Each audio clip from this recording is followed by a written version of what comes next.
Assalamualaikum warahmatullahi wabarakatuh. Kami dari kelompok 4. Di sini kami akan mempresentasikan mengenai materi sistem informasi, organisasi, dan strategi. Namun sebelumnya, kami akan memperkenalkan anggota dari kelompok kami.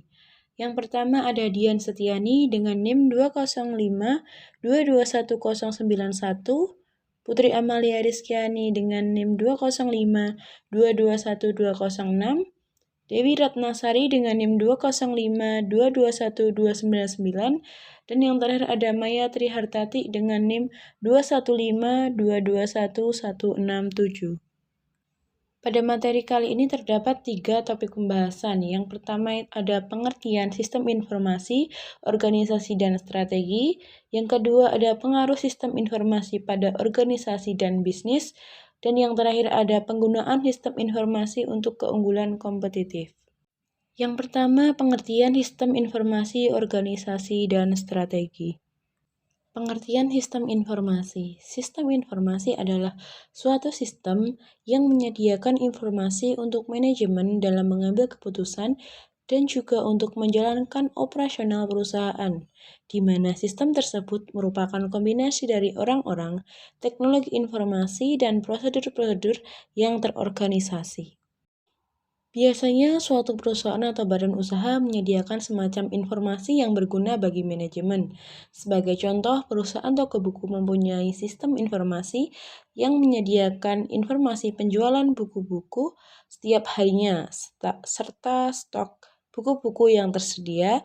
Dengan informasi tersebut, seorang manajer bisa membuat keputusan stok buku apa saja yang harus segera mereka sediakan untuk toko buku mereka. Manajer juga bisa tahu buku apa yang paling laris dibeli konsumen sehingga mereka bisa memutuskan buku tersebut jumlah stoknya lebih banyak dari buku lainnya. Lalu selanjutnya pengertian organisasi. Sebuah organisasi adalah struktur sosial yang stabil dan formal yang mengambil sumber daya dari lingkungan dan prosesnya untuk menghasilkan output. Definisi teknis ini berfokus pada 3 elemen organisasi. Modal dan tenaga kerja merupakan faktor produksi primer yang diberikan oleh lingkungan. Organisasi atau perusahaan mengubah input ini menjadi produk dan jasa dalam fungsi produksi. Lalu bagaimana definisi organisasi berhubungan dengan teknologi sistem informasi? Sudut pandang organisasi secara teknis mendorong kita untuk fokus pada bagaimana input dikombinasikan untuk menghasilkan output ketika perubahan teknologi diperkenalkan ke dalam perusahaan. Perusahaan ini kelihatannya seperti jauh lebih mudah menerima dengan modal dan tenaga kerja pengganti. Namun, definisi dari suatu organisasi berdasarkan pendekatan perilaku yang lebih realistis menunjukkan bahwa membangun sistem informasi yang baru atau membangun kembali sistem yang lama melibatkan lebih dari sekedar penataan ulang mesin atau pekerja, bahwa beberapa sistem informasi mengubah keseimbangan hak, kewajiban, tanggung jawab, dan perasaan di dalam organisasi yang telah dibangun dalam waktu yang panjang.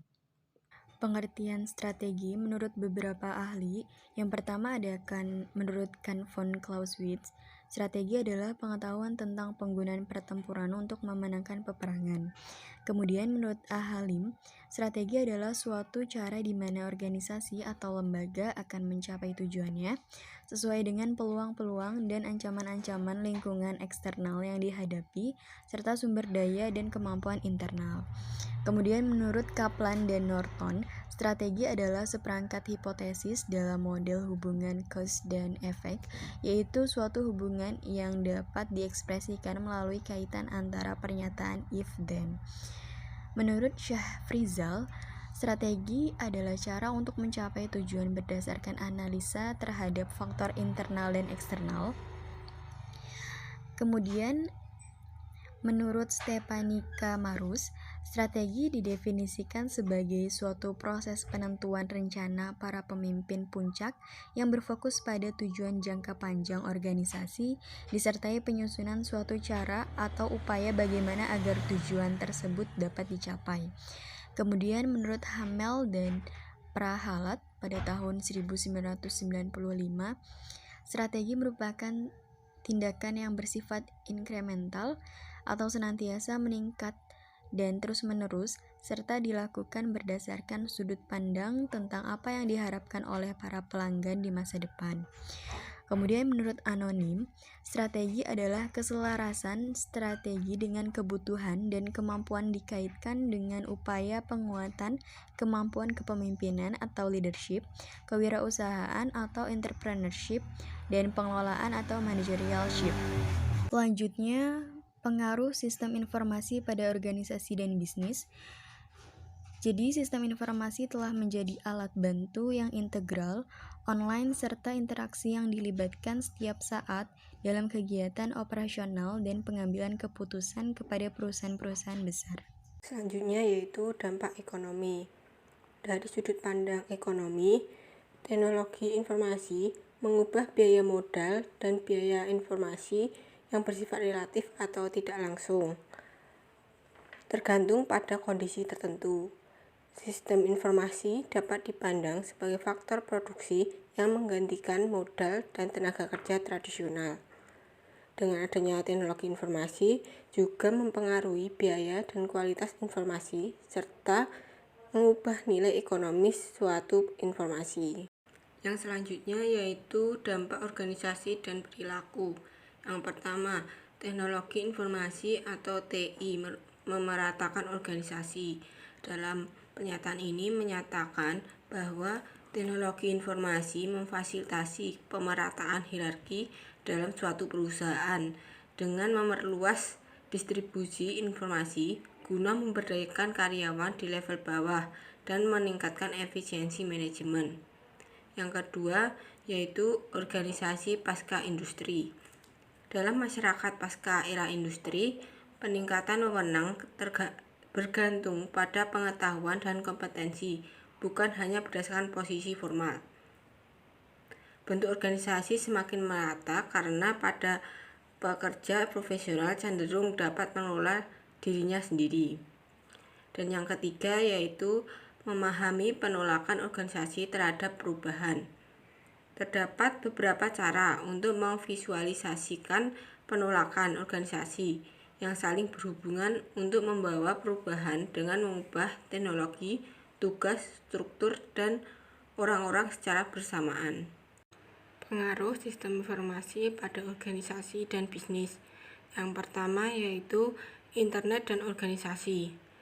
Internet dapat meningkatkan kemampuan akses, aksesibilitas, kapasitas penyimpanan, dan distribusi informasi, dan serta pengetahuan bagi organisasi guna mengurangi biaya transaksi dan keagenan yang dihadapi kebanyakan organisasi. Yang kedua yaitu implikasi, rancangan, dan pemahaman sistem informasi.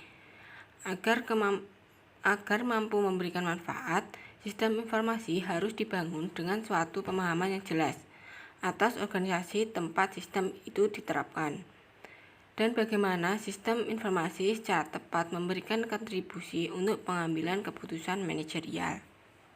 Selanjutnya yaitu yang ketiga adalah penggunaan sistem informasi untuk keunggulan kompetitif. Perusahaan yang memiliki kinerja lebih baik dibandingkan pesaingnya dianggap memiliki keunggulan kompetitif. Selain mereka memiliki akses ke sumber-sumber khusus yang tidak dimiliki pesaingnya. Maksudnya yaitu mereka mampu menggunakan sumber daya yang tersedia umum dengan lebih efisien biasanya karena pengetahuan dan aset informasi yang superior. Kemudian yang selanjutnya adalah strategi sistem informasi terkait daya kompetitif dibagi menjadi 4. Yang pertama adalah biaya kepemimpinan atau manajemen yang rendah. Maksudnya gunakan sistem informasi untuk mencapai harga dan biaya operasional yang serendah-rendahnya. Sebagai contoh adalah Walmart menjadi pemimpin bisnis eceran di Amerika Serikat karena sistem pengisian kembali persediaan atau restock yang cepat. Walmart tidak perlu menghabiskan banyak uang untuk menjaga persediaan yang besar pada gudangnya sendiri. Sistem juga memungkinkan Walmart menyesuaikan pembelian barang toko untuk memenuhi permintaan pelanggan. Strategi yang kedua adalah diferensiasi produk. Diferensiasi produk sendiri memiliki arti yaitu upaya dari suatu perusahaan untuk membedakan produk yang dimilikinya dari produk-produk pesaing dengan membuat produk tersebut bersifat spesial. Yang ketiga adalah fokus pada ceruk pasar atau berfokus pada peluang pasar. Fokus pada pasar ini ada 3. Yang pertama adalah gunakan sistem informasi untuk memungkinkan fokus pasar khusus dan layani pasar sasaran sempit lebih baik dan dari pesaing. Kemudian yang kedua adalah sistem informasi mendukung strategi dengan memproduksi dan menganalisis data untuk penjualan dan teknik pemasaran yang baik. Yang ketiga adalah sistem informasi memungkinkan perusahaan menganalisis pola pembelian pelanggan, selera, dan preferensi dengan cukup dekat sehingga dapat menaikkan kampanye periklanan dan pemasaran dengan efisien kepada pasar sasaran. Strategi yang terakhir adalah memperkuat keakraban dengan pelanggan dan pemasok. Kemudian, internet memiliki dampak keunggulan kompetitif. Yang pertama adalah internet hampir menghancurkan beberapa industri dan mengancam yang lainnya. Yang kedua adalah internet juga telah menciptakan pasar yang sepenuhnya baru dan membentuk dasar bagi ribuan bisnis baru.